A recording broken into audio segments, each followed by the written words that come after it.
Hi, my name is Larry Mahoney. Please join me on my journey through my life's art.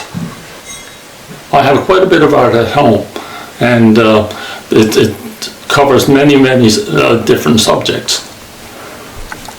What about here? This is a lady who came from my mind, and she is looking out the window, and I'm not sure if she's lamenting the fact that her husband is leaving or that he's coming back. And if you notice the letter on the right hand corner, it might be that he's leaving. Are you inspired by the Newfoundland stories of fishermen going to sea? Absolutely. I mean, that's one thing that I'd like to capture in a painting is research whatever I can to make the painting as accurate as I can. Larry, were you born in St. John's? Absolutely. Absolutely. Right in the east end of St. John's. In a little house that was built somewhere in the 1870s. And when did you start painting?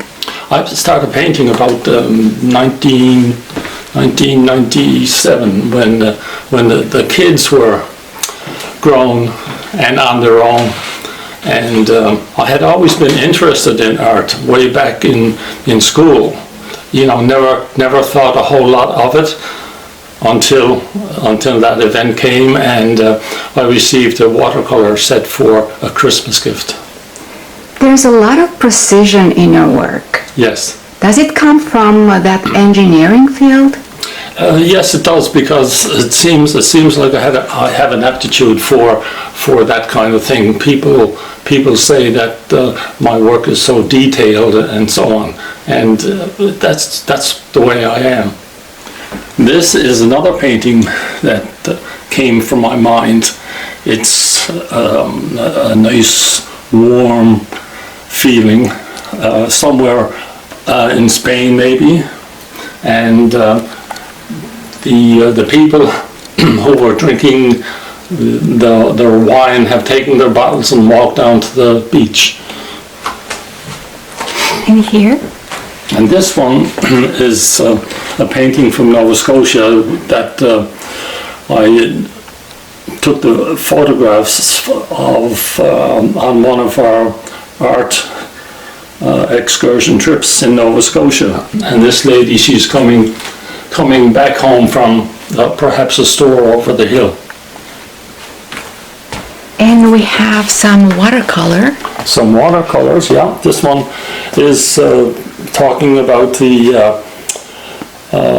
historic fishermen and so on, and this one laments the fact that the fishing is cancelled because of lack of fish, and this indicates that this poor old boat was left to decay amongst the roses. And the other one? And the other one is of a fine lady who had a store down on Nogower Street, and the store sold custard cones, beautiful custard cones, and then another part of the year she sold taffy apples, coconut coated taffy apples. You started with watercolor, but then you moved to acrylics? Absolutely. Yeah, acrylic started to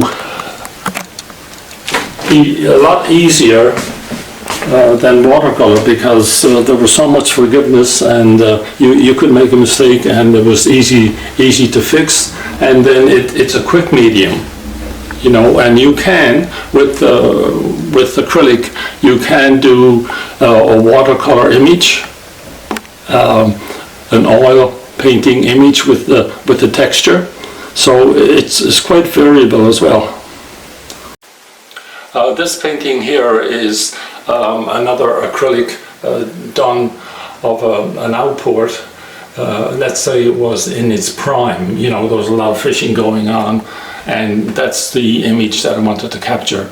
And always the outports had a dominant church showing in the area.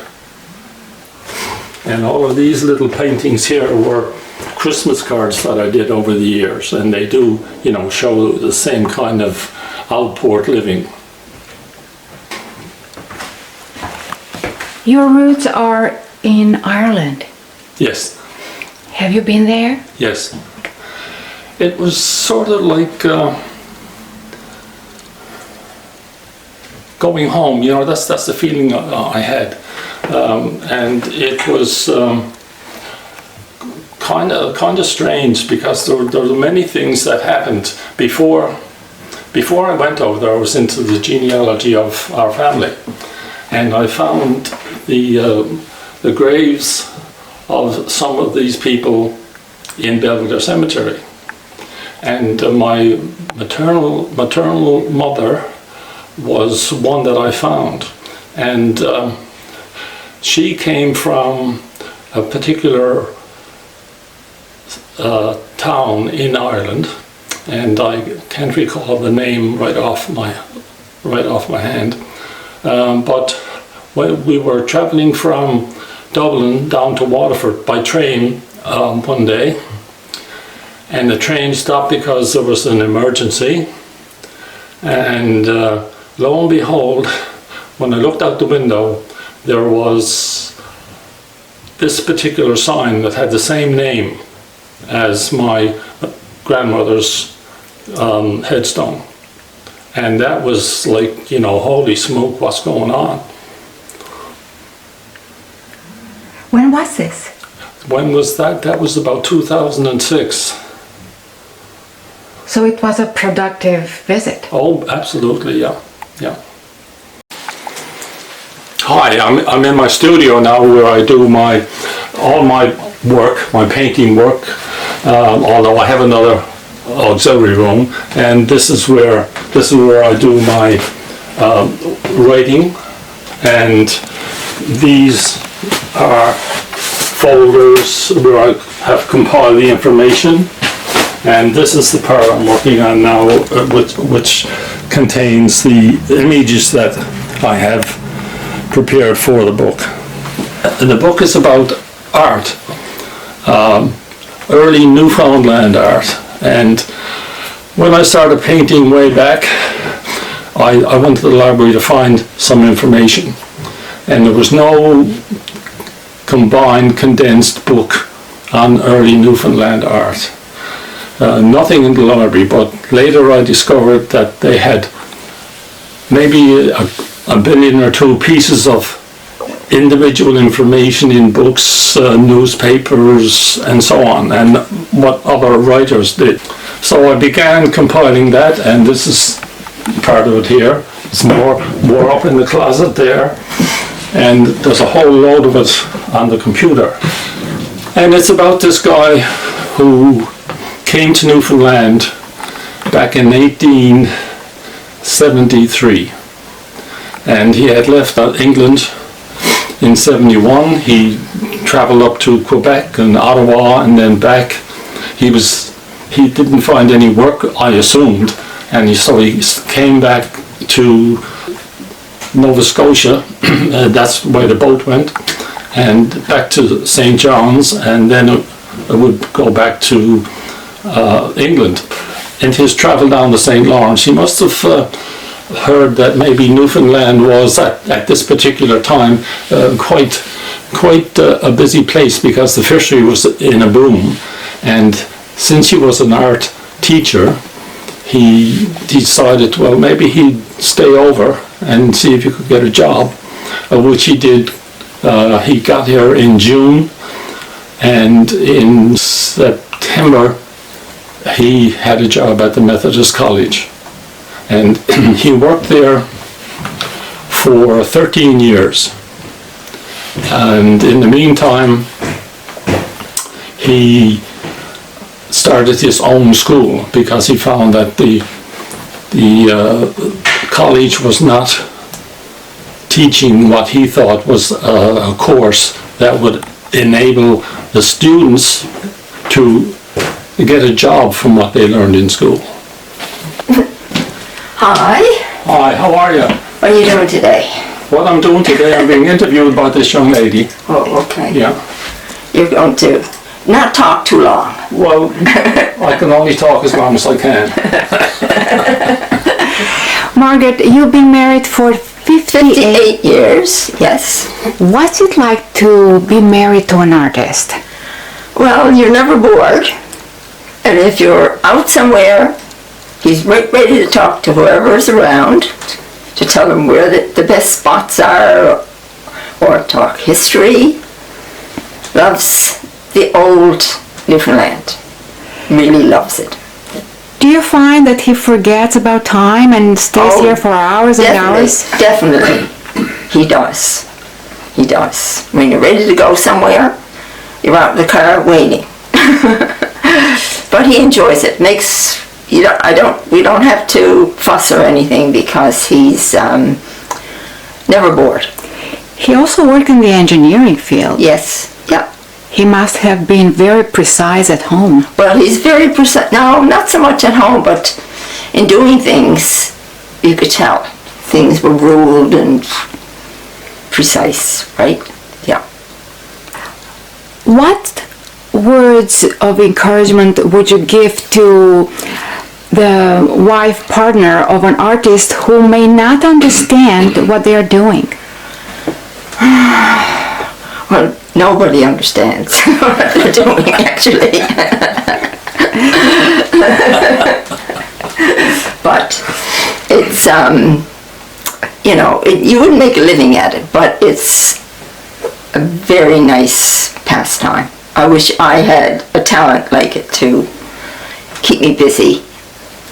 Oh, you have other talents. Well, I'm sure, but not the same as, people admire pictures and that. But that's what makes us so compatible. Right, sometimes. If we're both the same, how bored would we be? Right, yeah. So that's why that's why I'm always telling you, you're right special. Oh, sure. Yeah. Thank you so much for joining us. Okay, thank you. The book, again, Joseph started his own school in 1977. And he was still working at the academy. And he started out at an area down by the War Memorial on Duckworth Street. That's where he had his first classes. And he also, during that time, he met a young lady. And they were married in November of '77. Unfortunately, I haven't been able to find out if they had any children, but the records don't show that he did, or they did. However, they were married for quite a while. And in the meantime, Joseph continued with his teaching in both places until 1886, when the principal of the academy was this guy Holloway, and apparently there was some dissension between the two. And Joseph finally put in his resignation and went full-time with his school. So, and that continued until he died in 1916. And when he died, every newspaper in the city had his obit. So he was well known, well considered, and very active among the church and its activities, and other things that he did. For example, he helped the kids in the orphanage at Christmas time and so on. And when the big fire of 1892 burned half the city, 11,000 people left homeless, and this was in July and winter coming on. It was quite a disaster. So, you know, he went through many things, you know, like everybody else. People in his wife's family died. His mother had passed away when he was maybe 5 or 6. So his father, George, he married again, and he had 3 stepsisters. And all of this was included in the obit. I noticed that you have a page here. Would you like to read? The Methodist Academy opened as usual early January 1887, as well as the new model school, which was under Miss Annie Leake of Truro, Nova Scotia. The instruction style of the Methodist Academy was classical, intellectual in emphasis. During this era, the belief of most well-to-do on the continent and in the colony was that drawing or art was merely an attainment of the well-to-do classes as a means of a pastime and not as a means of future employment. With that in mind, Joseph had been developing a plan of improved instruction so that students would become more employable upon graduation. And as he felt the academy was not educating its students to a successful conclusion, he decided to open his own school to attain these goals. He had also discussed this concept with many community leaders, and upon the concurrence of his advisors, for example, Honorable A. William Harvey, Mr. Justin Pinsent, Charles Boring, Esquire, and Robert Bond, who was to be a Premier of Newfoundland later. While still employed with the Academy, Joseph placed an advertisement in the Morning Chronicle informing the public that the St. John's School of Art or Drawing would open on Saturday, January 27th, 1877, and classes will begin at 10 a.m. only on Saturdays, and this was 10 years before Anna Lee Owens founded the Nova Scotia College of Art and Design in Nova Scotia. When would you like to complete the book? Well, that's the big question. You know, I've been working on this for 30 years, and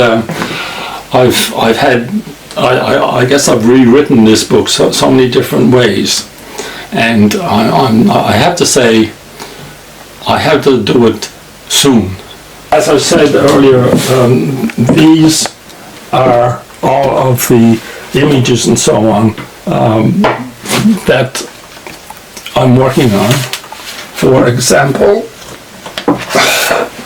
this is a plan of where Joseph's school was right here. This is the first academy that was opened in 1860, and he eventually moved over to this little house here on Longs Hill. That's where he and his wife moved in after they were married.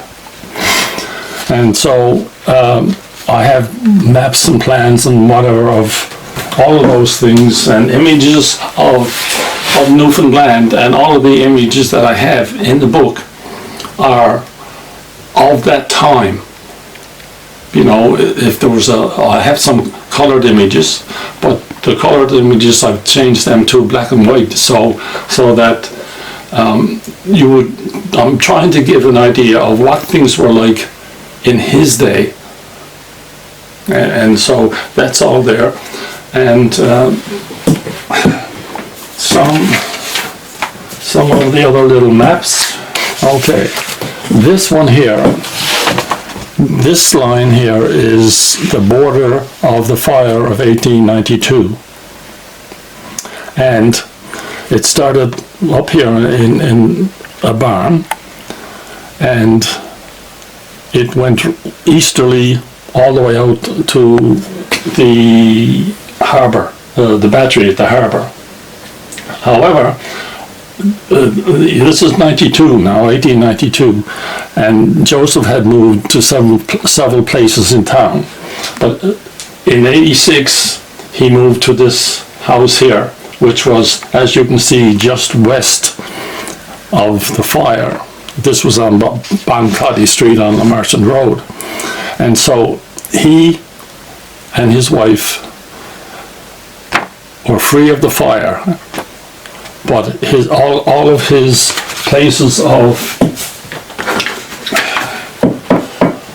where he worked in his schools and his locations were all included in the fire, and everything inside this yellow line was what the fire burned. So he had a great problem there with that, but he did persevere.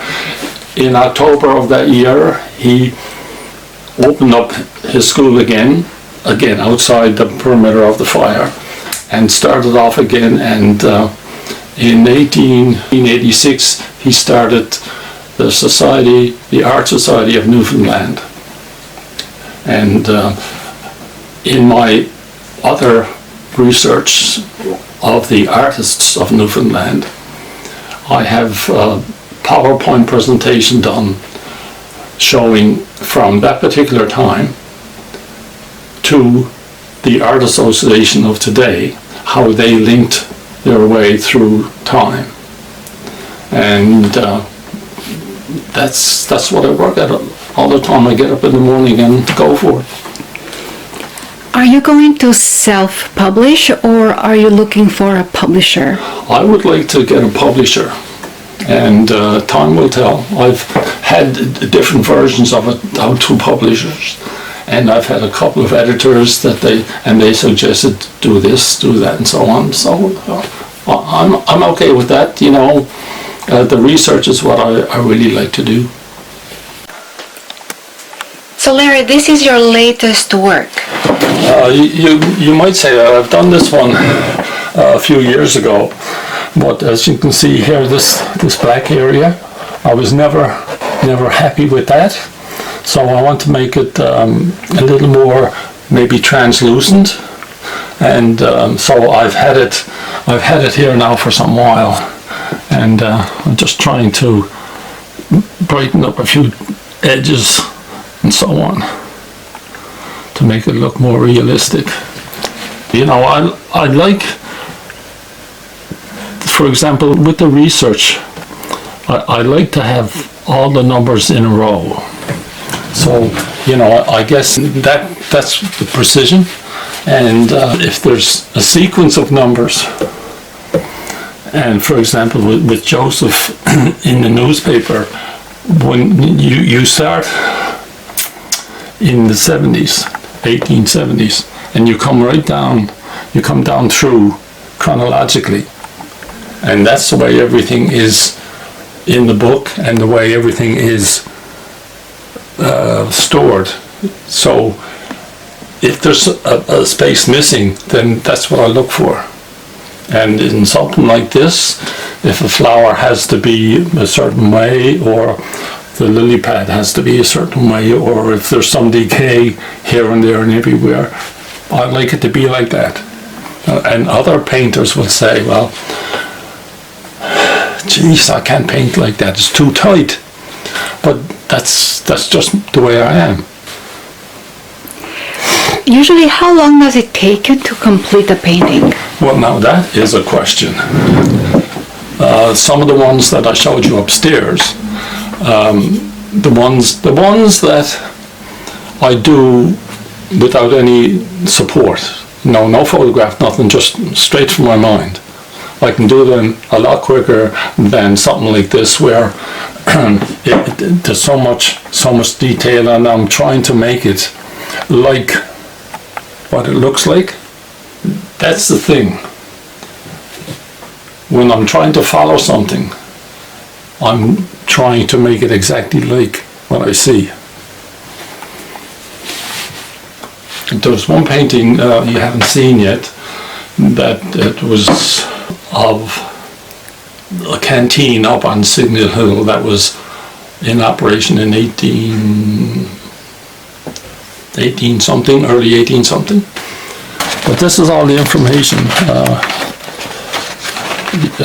the different time periods where things, this is Signal Hill area here, and there was over 100 or so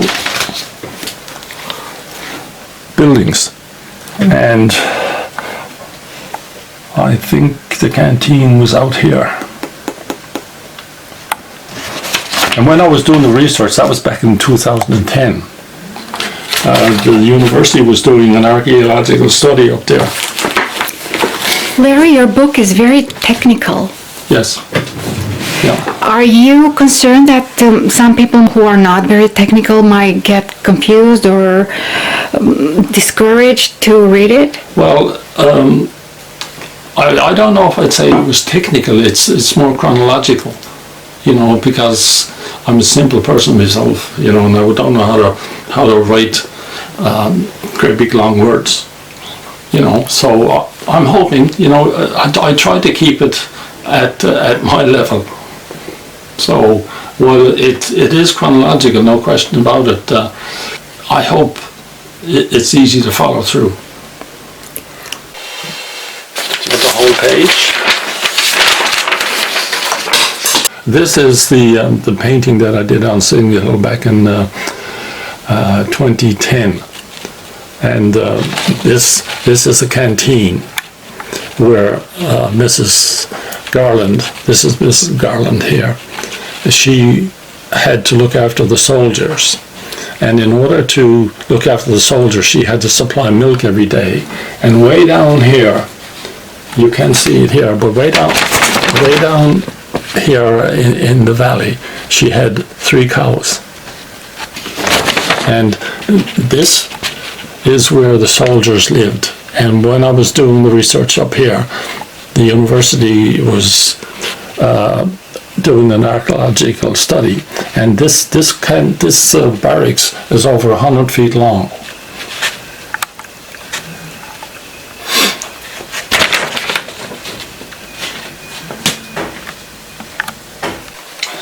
This is an art exhibition that we had up in Labrador, and these are 2 of the ladies who are members of Ranel at the time. This is a major project that Ranel involved. It was called the Capital Project, and we researched all the paintings from 1850 to 1950, and the total show was acquired by the city, and it's on permanent display at the City Hall. And this is another major project of historic research. It was called Through the Centuries. This one was the Art Association celebrated its 50th year, and we got good coverage in the paper. And this is my painting here. It's called Pop Shed.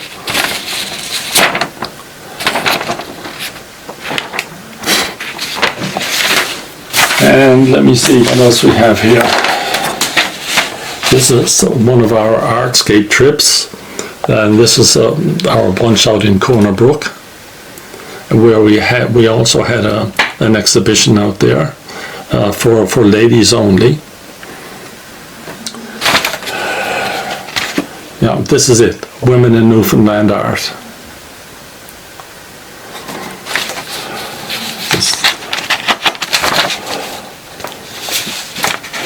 Yes, this one goes back a year. This is when the kids were involved in hockey,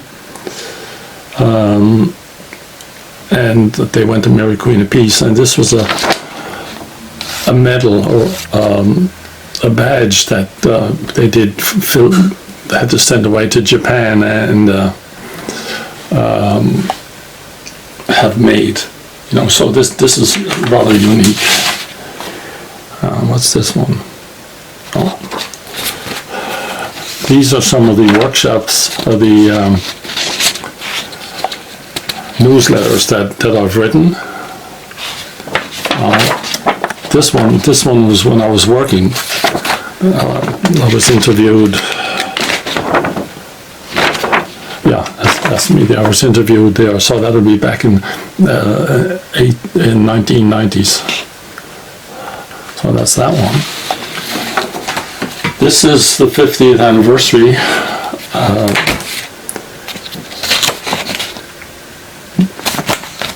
List of all the paintings, which I put together and had printed. This is a large project we had down in Burin. It was a 10-year study of the history of Burin, and we had the Lieutenant Governor and a whole slew of people down there for it. That was in 2015. And this was opening of the artist gallery that they had in Burin. And unfortunately now that is closed because the gentleman who was supporting the efforts had passed away. And this was Newfoundland Herald, and there was an article on me, and it was written by myself and Linda Doody, is a good friend. And this picture here is taken in Petit Fort, and this gentleman was the uncle of the lady who owned the B&B. That was Pat Hayden Ryan. And this gentleman, this is his whole story here, where he was in the US Navy and he went through the Panama Canal and his parents and all that kind of stuff. And this gent was the gentleman who took us all through Placentia Bay visiting all the old abandoned communities. It was Cell, Galton. And we had a grand time down there that evening. One of our members was in the band, in a band, and he would bring his guitar and we would go along into the evening celebrating, singing something. And he started to sing Sink the Bismarck. And this gent here, who was in the American Navy, had not heard that song, even though he lived in the States. I think there's one more piece of stuff here somewhere.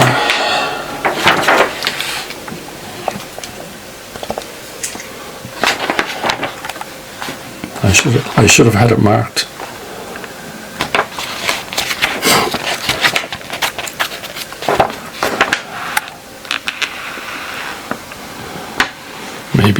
Maybe there was nothing there.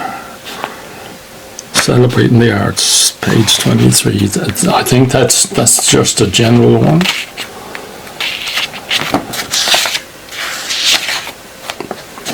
Okay, this one was. Let me see. Oh, that was about the 50th anniversary as well, and it did contain some history of the arts. That's our 50th anniversary group there.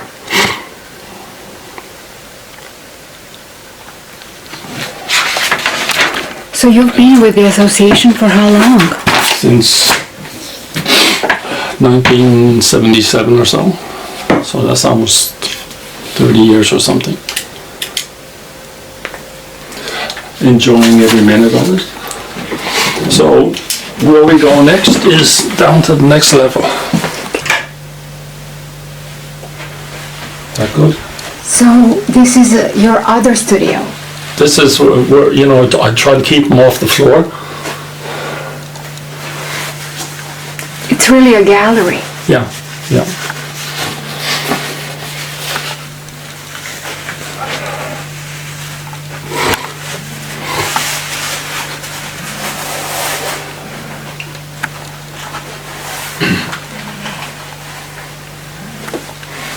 this item here is one that I took when I was in Ireland. Now, this gent wasn't here and the dog wasn't here, but I liked the facade of the building and the perspective, and he struck me as a very interesting character.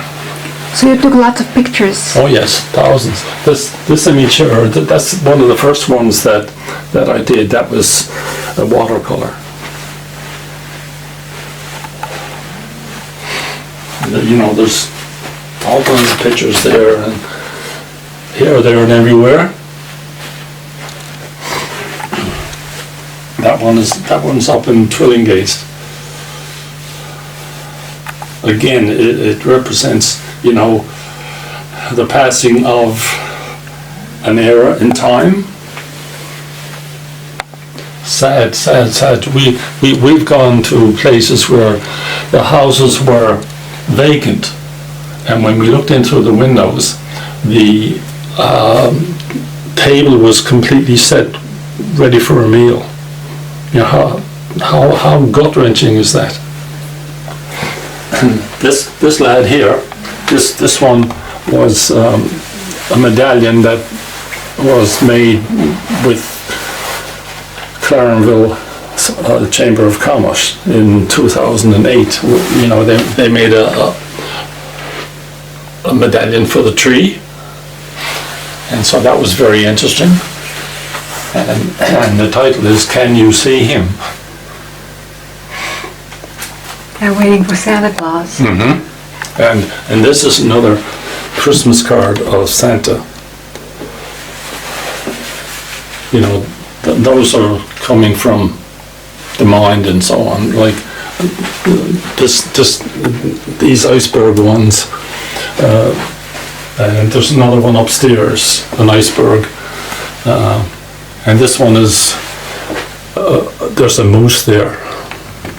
That was down on where the heck was that? It was when we were doing the South Coast anyway.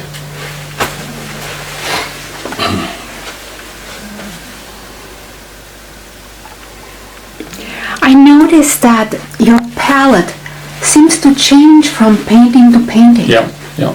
You know, a lot of people, they use the same colors, but for me, it's what I see is what I paint, and I'm not particularly stuck on one color or another. Now this fella here, it shows you upstairs.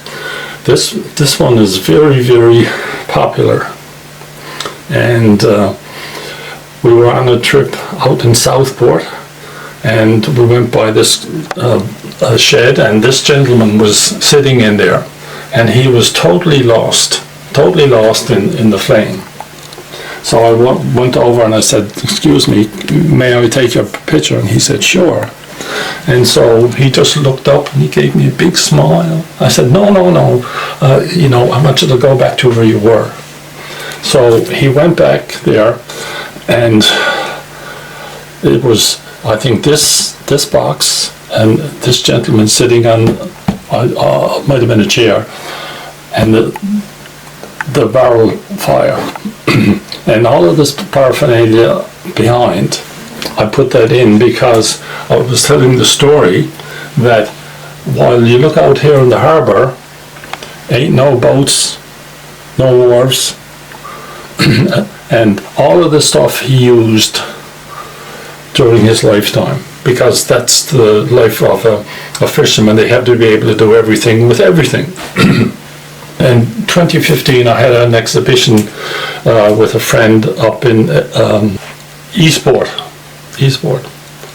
3 or 4 ladies came in while I was hanging the paintings, and I was hanging this one at the time. And she said, "Hi," she said, "You're Larry, aren't you?" And I said, "Well, yes, but how do you know me?" She said, "Well, that's my dad." I think that was right. That was, or uncle, one or the other. And they came over and they looked at the painting, and there was a couple of men there with her, and he said, you see that thing there? I said, yes. I said, it looks like some sort of thing that you would use to put oil or gas in your car. He said, I have that in my garage home. And he said, do you know what the gentleman did with that? He said, he used that to have it do his pee. So we had a great laugh over that. And unfortunately, Uncle William passed away before he got it finished, so his nephew had called, and I dropped out a copy to his wife. And make the story shorter, the nephew had wanted to buy this image, and it was already bought by the gallery down in Buren that opened. And I said, well, unfortunately, it's already been purchased, but I don't know if they would sell it to you. And anyway, he inquired, and they did, and he has it in his home now. Larry, what are the plans this year?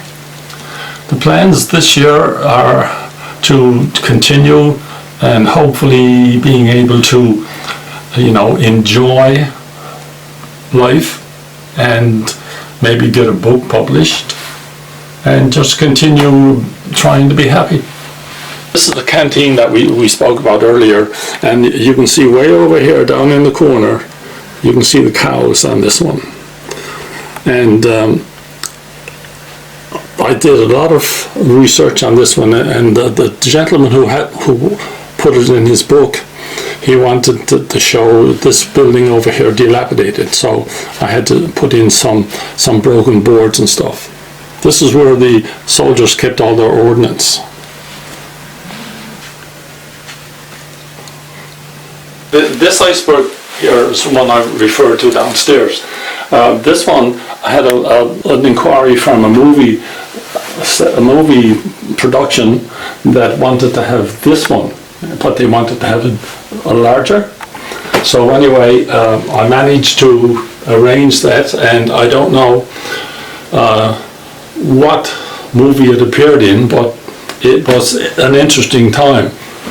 And this one here, and this one over here, and I have another one of the same one. This is my wife right here, and I put her in this picture.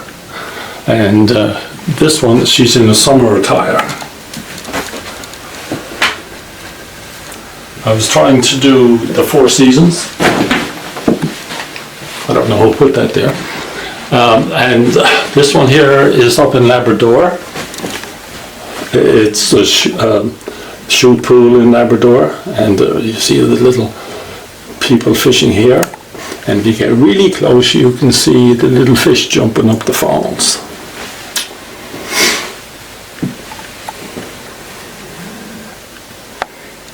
This image here is of the little house I referred to where we lived. And it was one of the first acrylics that I did. And way back in front of this window here, there was a large chestnut tree, very large, like 10-15 inches in diameter. And every fall we would have a grand time. I would too, climbing up that tree to get the chestnuts, you know.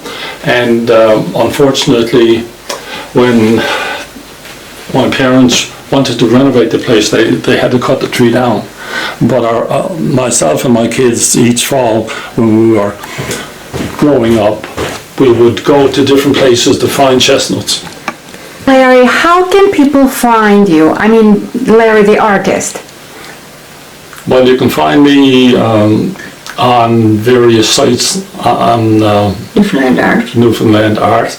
Yes. And you can get me at Gmail, LarryMahoneyArt@gmail.com. And are you helping him with the book? sometimes I read.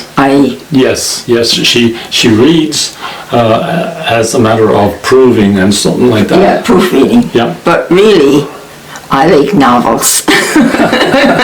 I don't like history as much as he likes history. Yeah, well, it could be a novel history. Well, yes. Yeah. But anyway, I had to get her to read it again, with the sort of the final version. And she really, I tell him if he doesn't have it published, if something happens to him, I'll have it published for the kids. Now, isn't that so sweet?